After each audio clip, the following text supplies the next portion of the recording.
नमस्कार, news capital express में आपका स्वागत है। मैं हूं आपके साथ अंकिता। चलिए बढ़ते हैं खबर की ओर।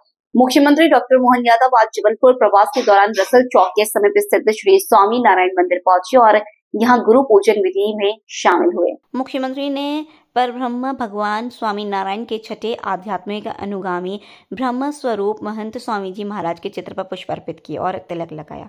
गुरु पूजन विधि ब्रह्म बिहारी स्वामी जी ने संपन्न कराई।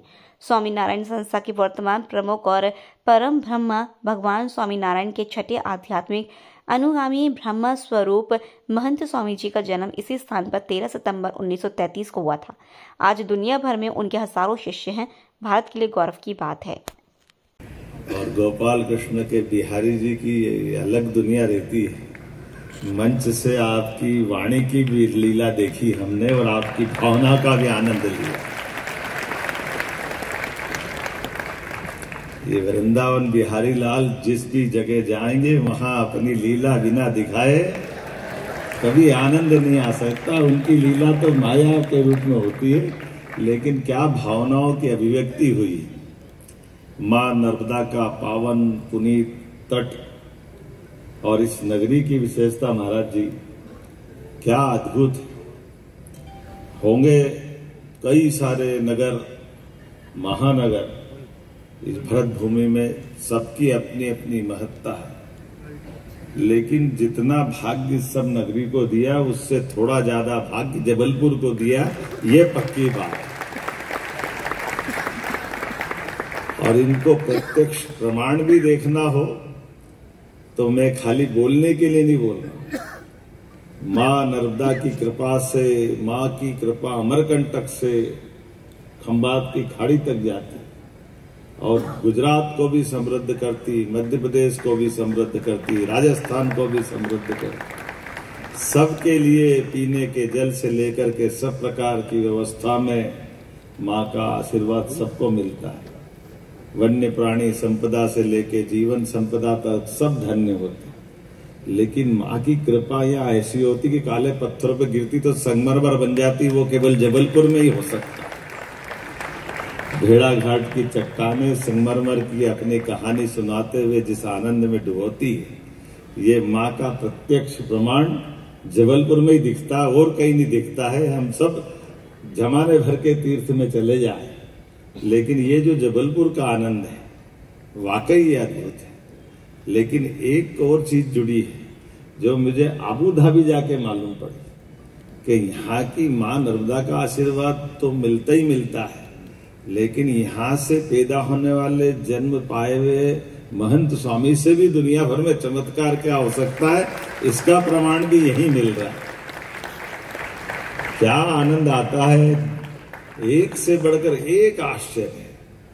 दुनिया के कितने आश्चर्य कौन गिनेगा, भगवान जाने वो काहे के आश्चर्य है कि नहीं है, लेकिन ये आश्चर्य तो पक्का कि अबू धाबी में भगवान का मंदिर बन जाए, ये भी चमत्कार से तो कम नहीं हो सकता। ये सारे चमत्कार पे भारी है। और एक मन में कसक रहती थी।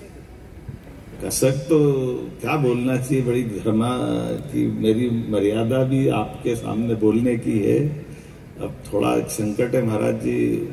मैं धर्म आधारित सत्ता के इस दिव्य भव्य मंदिर में स्वामी नारायण जी के सामने बोलने की धृष्टता तो कर रहा हूं, लेकिन अंदर की राजनीतिक जीवाणु की भी स्थिति है, उसकी कठिनाई भी है। और ये जो जीवाणु है इनकी अपनी दुनिया अलग टाइप की है। ये भगवान की लीला है। सब काम सबको करना पड़ता है। दिल्ली तो आजाद हो गई 47 में। दिल्ली के अंदर की दर्द की कई सारी किस्से, कई सारी कहानियां, 1000 साल के गुलामी के काल में कई कई प्रकार से दिल्ली ने अपने दिल के अंदर कई छाले फपोले महसूस करते हुए पूरे देश की पीड़ा भी भोगी। लेकिन दिल्ली में दिखने के लिए कुतुब मीनार, बड़ी बड़ी दूसरी प्रकार की अट्टालिकाएं, बाद के काल क्रम में अंग्रेजों के समय बने हुए सारे बड़े बड़े। और वैसे तो गुजरात के बारे में मैं थोड़ा संशोधन जरूर करना चाहूंगा। गुजरात की महिमा कुछ अलग ही है। 5000 साल पहले भी भगवान ने, भले कृष्ण ने, भगवान ने कंस को मार लिया, उज्जैन में शिक्षा ग्रहण कर ली, महाभारत का युद्ध हो गया, पर द्वारकाधीश हुए, वो दुनिया अलग हो गई, उसका एहसास गुजरात से ही हो सके। कृष्ण से श्री कृष्ण की यात्रा, उसमें पोरबंदर का समुद्र तट और वो जो हमारे लिए द्वारका का आनंद है, वो लीलाएं वाकई अद्भुत है। गुजरात जो करता है वो सबसे अलग ही करता है, सबसे अनूठा करता है, हम सबको मालूम। और जाने अनजाने गुजरात में हमारे दुश्मनों को भी शायद पता था, तो उन्होंने आते ही गुजरात के अंदर 1000 साल पहले हमारे पहले 12 ज्योतिर्लिंग में से एक सोमनाथ के मंदिर को ध्वस्त करके, उनको मालूम था कि ये कड़ी है, उस पर हाथ डाला और उसका परिणाम रिया कि लगभग 1000 साल तक विविध कारण से गुजरात के उस कष्ट के बाद देश ने भी कष्ट भोगा, लेकिन जहां दर्द था वहां से दवा आई, वहीं से स्वामीनारायण संप्रदाय आया, महात्मा गांधी आए, सरदार वल्लभ भाई पटेल आए, वहीं से नरेंद्र मोदी आए और ये अलग प्रकार का देश बना, इसका एहसास हमको हो रहा है। क्या दुनिया है, कैसा एहसास होता है। पोरबंदर का बदला अब्बू धाबी और बांका से हमारे देवता मुस्कुरा रहे, ये भी तो आनंद आना चाहिए। कैसा आनंद आ रहा है। वो अंग्रेज जो हमारे ऊपर गुलामी की पता नहीं कितने प्रकार की क्या क्या कहानी बनाते थे, अब जब हमारा आसमान से बातें करता हुआ इंग्लैंड का, यूएस का मंदिर देखते स्वामीनारायण को, और उसके अंदर की कलाकृतियों की संगमरमर से लगा करके सभी पत्थरों के अंदर बोलती हुई प्रतिमा दिखाई देती है, तो वो हमारा मस्तक गर्व से एहसास कराता है, ये हमारी अपनी कला के प्रति भावना है, ये देवालयों के प्रति श्रद्धा है।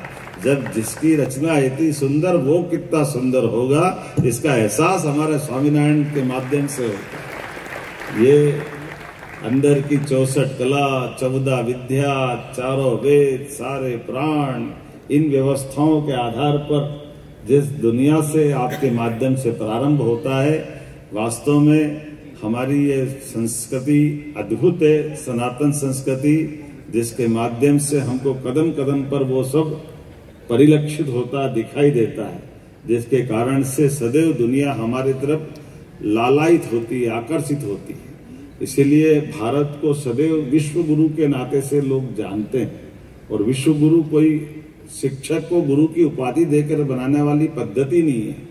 ये अंधेरे से प्रकाश की ओर ले जाने वाली संस्कृति है, जो दूसरे का अज्ञान दूर करके ज्ञान मार्ग पे ले जाते हुए संस्कार देके मानव संस्कृति के सारे रहस्यों से परिचित कराने के लिए देवालय तक बुलाती, और देवालय से लेकर के आत्मा से परमात्मा का मार्ग जो दिखाती है, वाकई वो अद्भुत है। इसीलिए तो स्वामीनारायण संप्रदाय हो या हमारे इसी तरह की व्यवस्था है कि आपके यहाँ के जो अपना परिवार बढ़ता है, ये संत समाज है, जहाँ हम सब गृहस्थों के सोचने का अंत हो, उससे आगे संत बैठे दिखाई देते हैं, जो हमारा मार्ग प्रशस्त करते हैं, हमको उस कठिनाई के दौर में हमारे जीवन की विविध उलझनों में भी रास्ता दिखाते हैं। और इसीलिए अब तो भगवान राम अयोध्या में मुस्कुरा रहे हैं।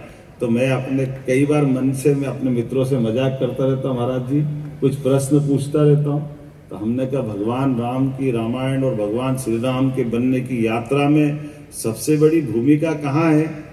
तो ऐसे बाल विनोद सब लोग प्रश्नों के उत्तर दे देते थे, ध्यान में आता है। मध्य प्रदेश के पूर्व मुख्यमंत्री स्वर्गीय अर्जुन सिंह की जयंती पर विधानसभा में पुष्पांजलि सभा का आयोजन हुआ। विधानसभा अध्यक्ष नरेंद्र सिंह तोमर, मुख्यमंत्री डॉक्टर मोहन यादव ने प्रदेश के पूर्व मुख्यमंत्री स्वर्गीय अर्जुन सिंह जी की जयंती पर विधानसभा के सेंट्रल हॉल में उनके चित्र पर पुष्पांजलि अर्पित की। इस अवसर पर नेता प्रतिपक्ष उमंग सिंघा, पूर्व विधानसभा अध्यक्ष गिरीश गौतम, पूर्व प्रोटेम स्पीकर रामेश्वर शर्मा, स्वर्गीय श्री अर्जुन सिंह जी के बड़े सुपुत्र अभिजीत सिंह, सुपुत्र अजय सिंह, विधानसभा के प्रमुख सचिव अरविंद शर्मा मौजूद रहे। सर, कल आपकी तरफ से एक मुद्दा भी उठाया गया था, किसानों का जुड़ा हुआ। आज सरकार की तरफ से ये कहा गया है कि उस आदेश को वापस ले रहे हैं, और जिन लोगों ने उल्टा पुल्टा आदेश निकाला उनके ऊपर भी कार्रवाई की जाएगी। मुख्यमंत्री खुद कह के गए। देखिए, मैं समझता हूँ कोई भी आदेश बगैर सरकार की मंशा के नहीं निकलता। अब ये अलग बात है, मुख्यमंत्री जी अपने गलती, बीजेपी की गलती किसी को, अधिकारी को थोपना चाहते, और मुख्य प्रबंधक पे अगर जवाबदारी डाल रहे हैं तो उस बिजली कंपनी का एमडी होता है, तो एमडी पे कार्रवाई क्यों नहीं? सरकार के कौन मंत्री है, क्या प्रद्युम्न तोमर जी के पास फाइल गई थी, तो उन पे कार्रवाई क्यों नहीं? उनसे मांगी जानकारी। तो मैं समझता हूं कि छोटे अधिकारियों को सस्पेंड करना ये भाजपा की एक पुरानी परंपरा चली आ रही है, लेकिन मैं समझता हूं कि बगैर शासन स्तर पर निर्णय इस प्रकार के निर्णय नहीं होते। और रही बात 10 घंटे बिजली की बात, तो 10 घंटे सरकार, जहां एक तरफ 24 घंटे बिजली की बात करने वाली सरकार आज 10 घंटे की बात कर रही। किसान से पूछो, कोई मंत्री जाए तो सही क्षेत्र में कि 10 घंटे किसान को कंटिन्यू बिजली मिल रही कि नहीं। किसान को ना बिजली मिल पा रही, ना खाद मिल पा रहा है, ना धान मिल पा रही। ये सिर्फ चिट्ठी पे चिट्ठी निकालते हैं। कल गोविंद राजपूत जी की चिट्ठी आई कि हम एक एक दाना खरीदेंगे। आज 48 घंटे होने आए, कब धान खरीदेंगे, कब गेहूं खरीदेंगे, बताए सरकार। धन्यवाद।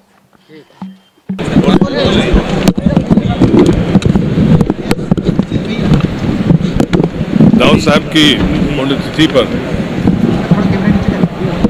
विधानसभा परिसर में पहली बार श्रद्धांजलि सुमन अर्पित करने का मौका मिला है। मैं आदरणीय तोमर साहब का आभारी हूँ और मुख्यमंत्री का भी आभारी हूँ, जो समय निकालकर यहाँ पर उनके 95वें पुण्यतिथि के अवसर पर यहाँ पर उपस्थित हुए। बहुत बहुत आभार। श्रद्धा सुमन अर्पित करने के लिए कांग्रेस के और उनके शुभचिंतक लोग यहाँ पर आए हुए हैं। मैं उन सब के लोगों को बहुत बहुत आभार व्यक्त करता हूँ। हमारे महामंत्री इंचार्ज हरीश चौधरी जी भी थे और बड़े भाई साहब आए हुए हैं बेंगलोर से, और उनकी जो सपने थे उसको साकार करने के लिए हर कांग्रेस का सिपाही तत्पर रहेगा, ये आशा के साथ। आज प्रशासन ने अवैध निर्माण के खिलाफ बड़ी कार्रवाई करते हुए बेगमबाग कॉलोनी में 1 दर्जन मकान संदोज कर दिए। इस दौरान मौके पर प्रशासनिक अधिकारी और भारी पुलिस फोर्स तैनात रहा। बता दें कि उज्जैन विकास प्राधिकरण द्वारा बेगमबाग कॉलोनी में 28 भूखंड आवासीय तौर पर लीज पर दिए गए थे, लेकिन भूखंड धारकों ने लीज शर्त का उल्लंघन कर व्यावसायिक निर्माण कर लिया था, जो नियम विरुद्ध था, जिसके चलते प्राधिकरण द्वारा सभी भूखंडों की लीज निरस्त करते हुए अवैध निर्माण हटाने के लिए नोटिस जारी किए थे। इसके बाद यहां पर अवैध निर्माण हटाने की कार्यवाही शुरू करते हुए 28 मकानों को तोड़ा जा चुका है।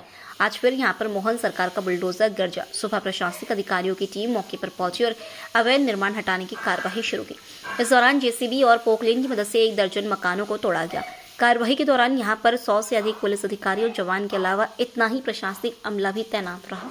अभी तक कितने मकानों पे कार्रवाई हुई और कितने भी बाकी? ये जो उज्जैन विकास प्राधिकरण की आवासीय योजना है, जो महाकाल मंदिर के बिल्कुल पास में ही है, अप्रोच मार्ग पर ही है।